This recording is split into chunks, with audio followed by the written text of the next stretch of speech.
and they've got him basically pinned against the large tree. And they've surrounded him with the torches, and they're poking at him with their pitchforks and their staves and their hooks and their crooks. I elbow my way in, kind of huffing and And puffing because I'm still injured and whatnot to get him out of the way. Let's see what we got here. and Brian, Sylvester, really quick, tell me who Rolf is.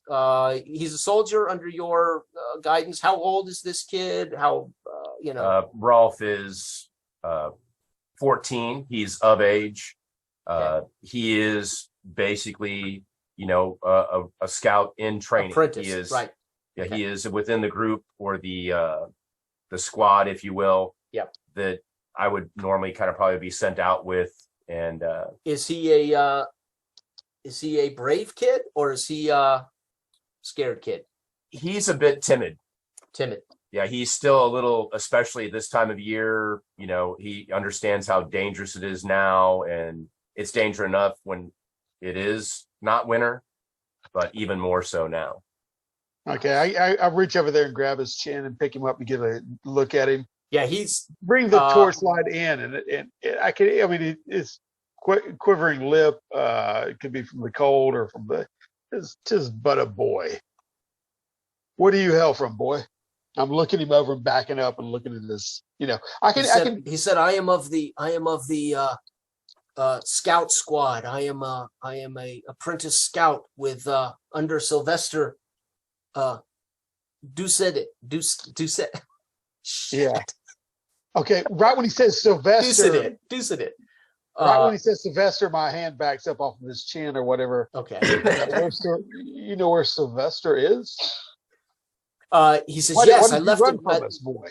I left him at Wash because he told me to avoid anyone on his way to get help at Dredgewater. And he's sweat. I mean, this kid is sweating. You've run him. Literally, you've treed this 14-year-old kid, right? But he says Sylvester vigilantes. And of course, they're barking, hang him, string him up. He's, hey, maybe quiet. or two of them. He knows Sylvester. Might recognize him. Yeah. He knows Sylvester is the one we seek. The one I told you about. You know what I mean? I'm harrying him like, shut up. He's sweating and he says, I was sent by Sylvester to get horses and men. We have found a large wagon full of food. Okay, I calmed obviously they're going to once these vigilantes hear this, they start, right. Yeah, they get the excitement or whatever. And I'm a little bit excited myself. And I say, calm down. Yeah, horses, you say. You headed back to Dredgewater? Yes, we need to pull the wagon. It is a large wagon. It is full. We need some way to pull the wagon. He looks about. There are enough men here. We could pull the wagon with these men. Where's this wagon located? I direct him toward kind of push him forward. It is at the crossroads, Dredgewater Downs. Okay. Let's see. Lead quickly, boy. Let's see if we can okay. I stop myself and as I see he's sweating, and I've been around town a lot, so maybe I recognize the boy. You know what I mean? After he states who it is, and then I grab him by the scruff and then no, do as your master says. Go get the horses that way, and I point him. Hopefully, I know where I'm going. Right? You want me to roll for that? No, because he was already told by Sylvester that's his job. He's been given an order. Yeah, so I just don't want him to lose direction. If you release him to do his duty, he'll go do his duty. All right. I push him on, and then we all laugh. And I said, let us go help Sylvester. And then we march off in that direction. Toward the crossroads. Let's narrate this. So ultimately you arrive about the time that Sylvester with his dogs is bringing Martin out. Okay, once I recognize the dogs and Sylvester, whatever, I'm waving my arm in a big arc. Right. You know what I mean? And again, it's probably about 10 o'clock at night at this point, freezing cold. So I will let you torches on us. Maybe. I mean, was it late in the evening by the time you said they had torches and pitchforks, right?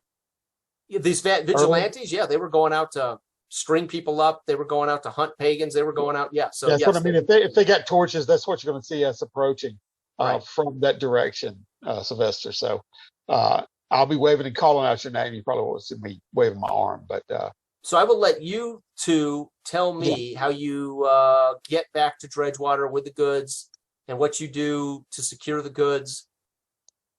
Okay, I'm going to mute and let you guys tell me the story. And we'll go Yeah, from there. well, when we come up enthusiastically, overjoyed almost. I can't, the men that are there are clamoring forward and wanting to see this. They see the wagon, they see the food. It just starts a cumulative hope in them and rejoicing and renewed strength. And they start getting around in positions around the wagon to start pulling because the boy, uh, you know, said that they could pull the wagon, and they're eagerly saying like that. I'm looking at Sylvester. Shall we help pull the boy? We saw him. He's going to get the horses. He was probably delayed. He ran from us when we tried to find out what he was. So anyway, that's what you'll see. Whether or not Brian, you're muted. Yeah, I'm going off like Okay. like me already. Oh yeah. I mean, I've seen you around the town before. As I was standing next to Vydar, and we see these guys all kind of like trying to position themselves on the wagon. I'll, tap the end of my bow on one of their shoulders real quick, and I say, before we do this, I say, fill your pockets now with food. I turn around and now we were boisterous, and the lights are everywhere. Everybody's a little bit loud, so there's almost a carefree, negligent type behavior that I'm demonstrating.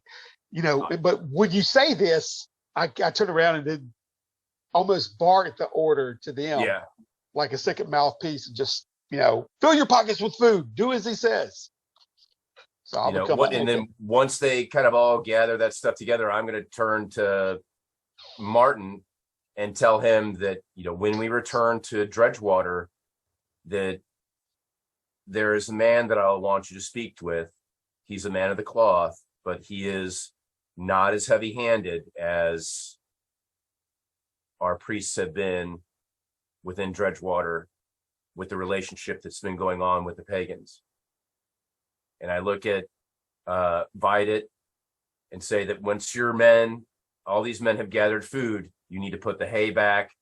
You need to make it look as if the wagon was untouched as much as possible, so that when the horses and everyone arrive and this all goes back, I point over at the body laying in the snow and I'll take him over to it.